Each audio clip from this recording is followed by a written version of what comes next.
கவர்மெண்ட்டும் பாதிக்கப்படுறவங்களும் தான் இத பத்தி முடிவு எடுக்க முடியும். தெருநாய்கள் தனியா இருந்து அங்க இருக்க மனிதர்கள் கூட பழகி இருந்தா எந்த பிரச்சனையும் இல்ல. முன்னெல்லாம் பாத்தீங்கன்னா தெருவுக்கு 1 இல்ல 2 தெருநாய் தான் இருக்கும். ஆனா இப்போ 20ல இருந்து 30 தெருநாய் இருக்கு.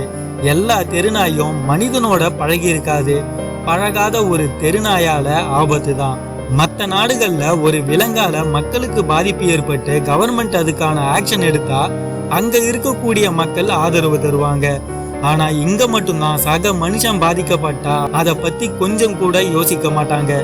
தெருநாயுமே ஒரு உயிர் தான். ஆனா அதனால ஒரு பாதிப்பு வருது, மரணமே ஏற்படுது, எளிய மக்கள் பாதிக்கப்படுறாங்கன்னா நாம இங்க இறக்கப்பட வேண்டியதும் காப்பாற்றப்பட வேண்டியதும் தெருநாய்களை இல்ல, சக மனுஷங்களை தான். அப்போதான் சமூகமா வாழறதுக்கான அர்த்தம் இருக்கும். 70% வெளிநாட்டு நாய் தான் இந்தியால இருக்கு. நம்ம நாட்டு நாயை தெருவில் விட்டு